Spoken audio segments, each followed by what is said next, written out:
Hi, my name is Dania Argueta, and today I will be doing a presentation on feminism and feminism in pertinence to art and its cultural relevance and its historical background. First and foremost, I'd like to define feminism. Feminism is the action of activism taken towards the pursuit of equality socially, economically, and systematically.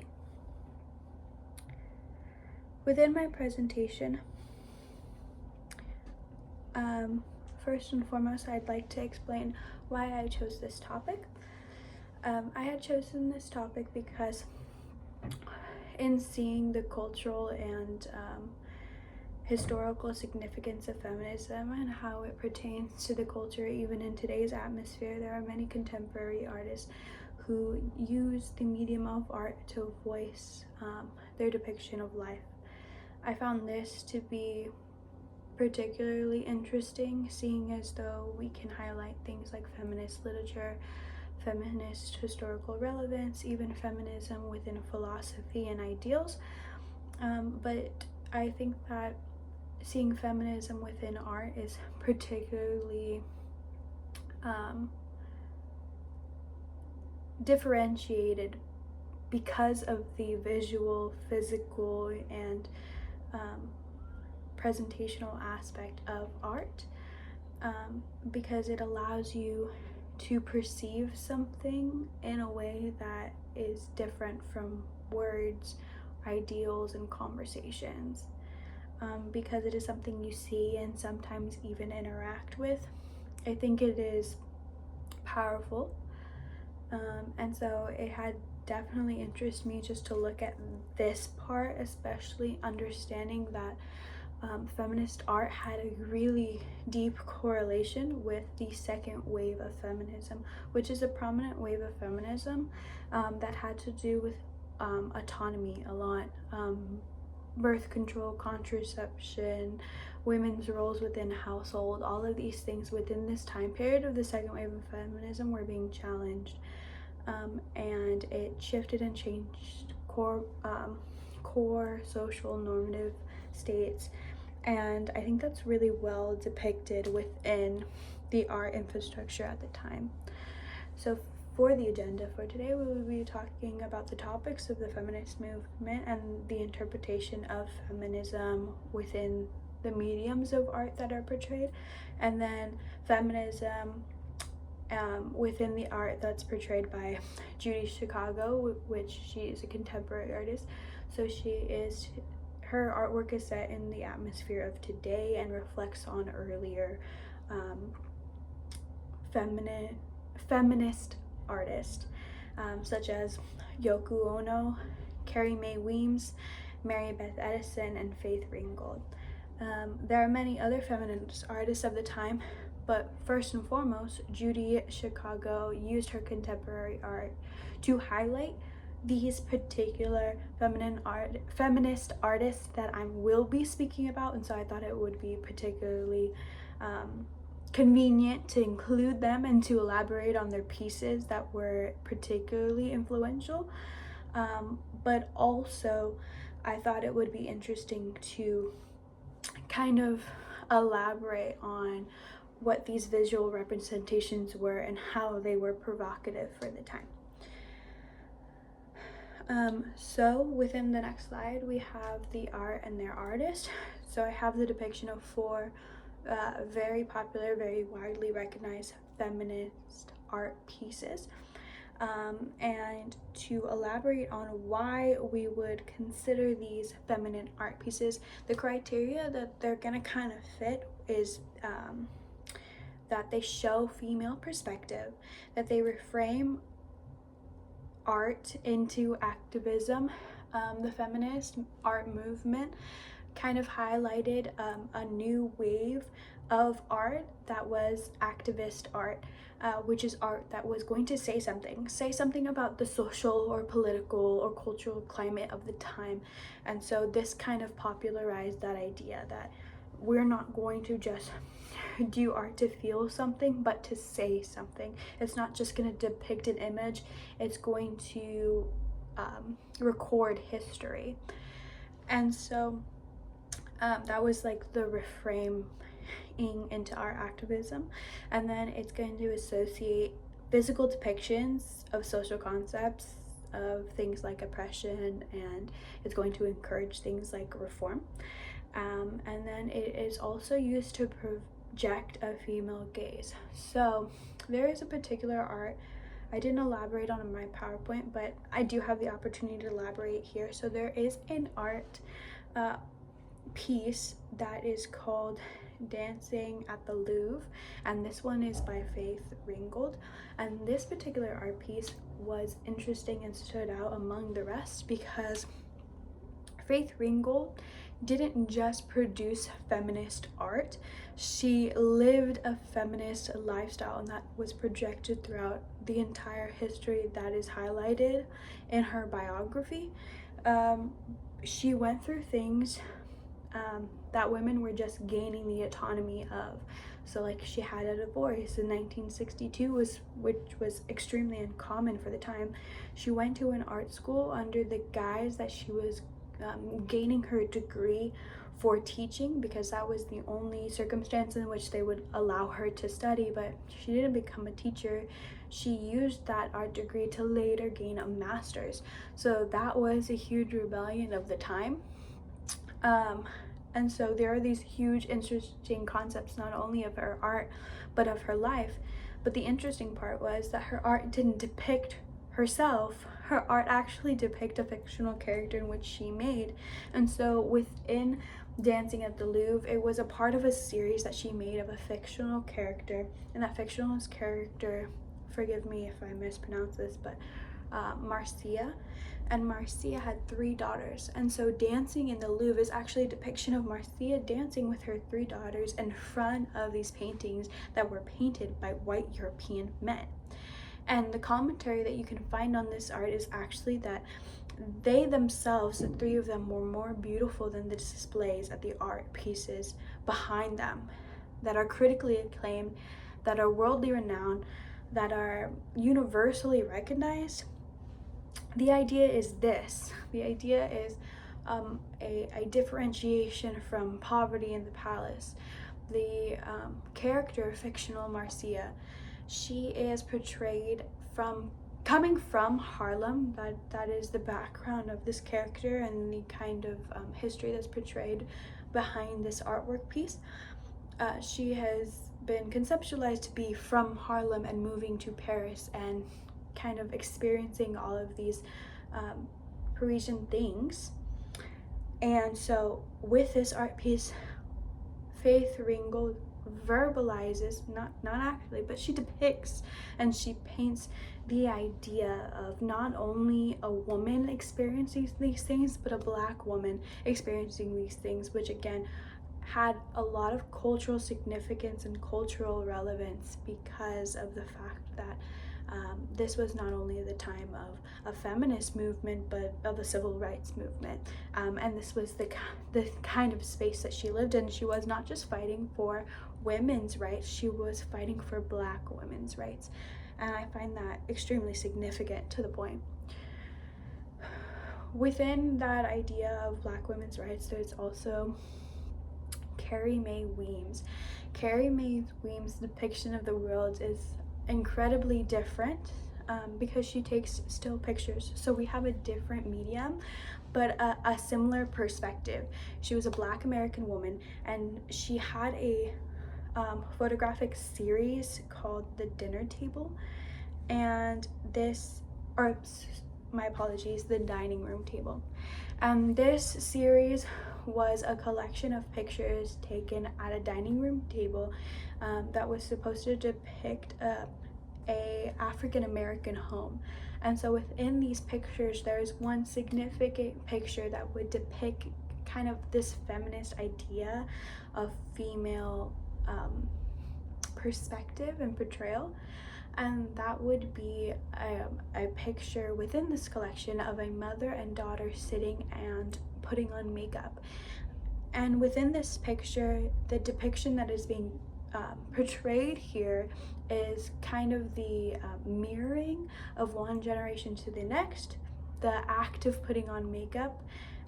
And the act of putting on makeup is actually something that is seen and recognized throughout a lot of feminist painting, especially in the contemporary time period, because it is something that is associated with women, but it has a lot of background and a lot of connotation. So even in the depiction of this picture that was taken because of the background of activism and what Carrie Mae Weems stood for, one could come to the conclusion that she's not just making a note of what would happen at this dining room table, but a notation about life, about putting on makeup, about putting on some war paint, about being and making yourself up to be something.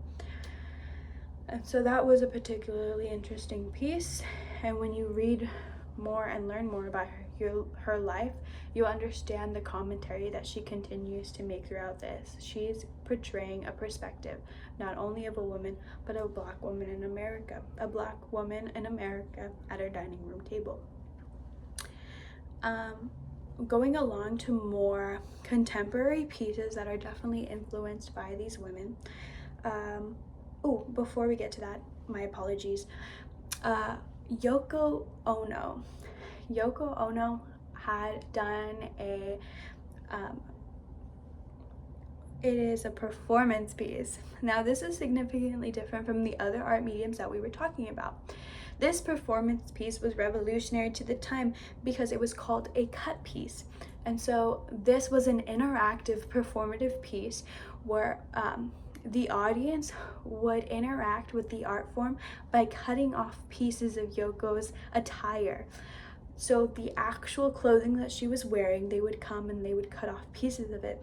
This was definitely provocative for the time, and it displayed what Yoko was trying to say about oppression, about objectification, and about power dynamics within society. It was kind of an understanding that, like, she was subjecting herself as a piece, as an art piece, herself, her clothing, and one could just come and simply cut it away. And so that was definitely a provocative movement of the time.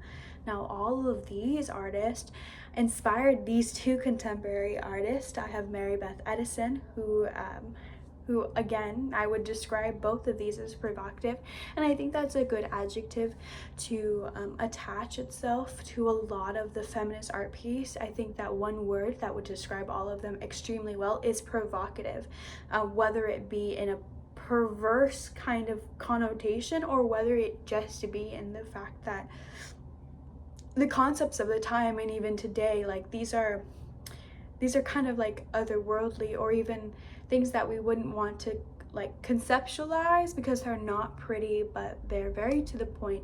And I think this is a shock factor of feminist artwork, and I think that's a huge differentiation from feminist artwork to any other contemporary piece, any other historical piece. It is the fact that it is making this commentary, and it's making this commentary very boldly. It is not discrete commentary, and it comes with a lot of history and a lot of background. So the inspiration of all of these three artists that I had previously mentioned inspired both of these two contemporary pieces. The first being Some Living American Women Artist by Mary Beth Edison. It's a depiction of the Last Supper, obviously, where Jesus is sitting with 12 other men. So the depiction is that she would take these out and deviate from this depiction of men sitting at a table and instead implement female figures that this artist thought were revolutionary, and she would imprint them within this.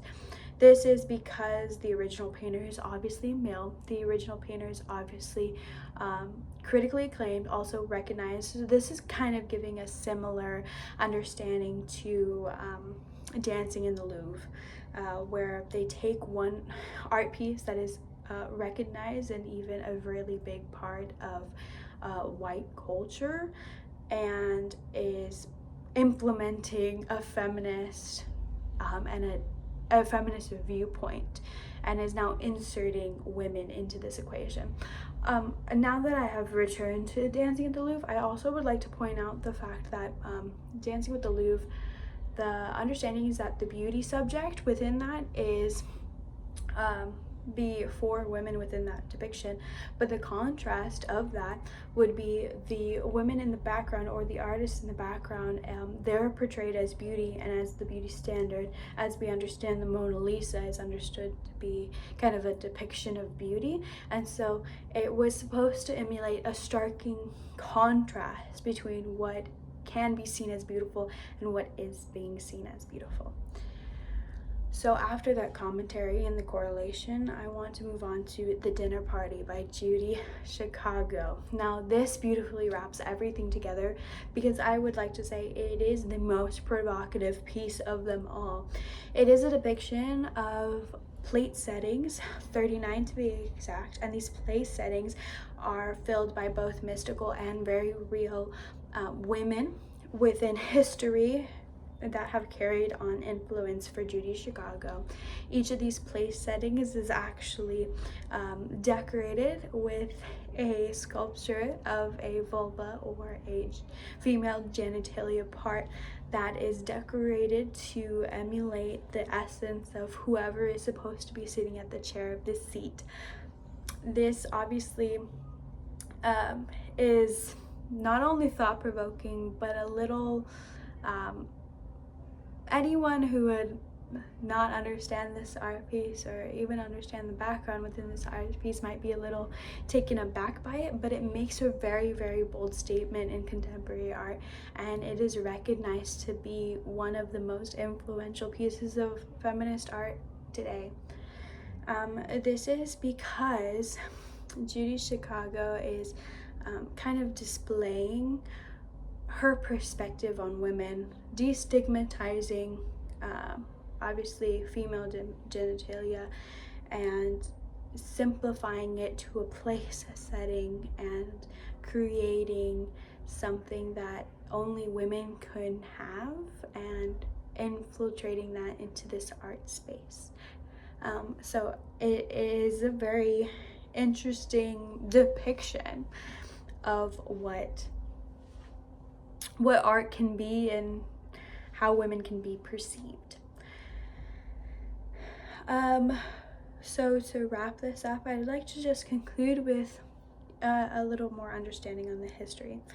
So within the history, although there has been art that can be understood and depicted as feminist before this time period, the 1960s and 70s are distinctly recognized to be the start of the feminist art movement. This timeline matches up with the second wave of feminism, as I had described before, where women fought for autonomy, the social normality of marriage, birth control, contraception, and the rights and social reform for equality. These ideas were magnified by using mediums of paint and performance, and started a new wave of art activism, where art speaks to its audience about the social and economic and political points of the subject. So within all of these things, there is a new understanding to be gained, that there was a very powerful message that these women wanted to portray, and even in that, we understand that the significance of this art is to continue to portray a message in which women might be silenced or oppressed within. So even today in feminist art, as the two examples that I had shown you today, it is even an homage to the women before, and even the points in which we can improve and where we have not seen improvement. Therefore, I think that even Yoko Ono's display of performative art can speak volumes to women today, as we have seen recently the Me Too movement and the objectification of women, and how that has recirculated within the cultural conversation that we continue to have. These art pieces, obviously, as I repeat again, provocative, but I think they start to stimulate conversation around what is acceptable, what is normal, what is applicable, and what it is to be a female and have a female experience. Within one of the articles that I had read about feminism. It had argued the point of if we need feminist art, and I think that understanding that feminist art is not just about telling you what's wrong, but it's about giving you a perspective under a marginalized community that has been oppressed by a patriarchy, and carrying out that theory.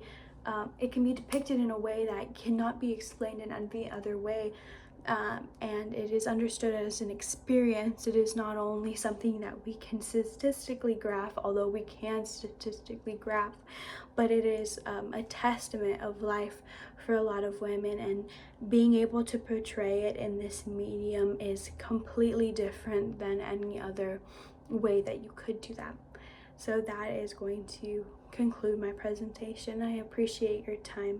Have a wonderful day.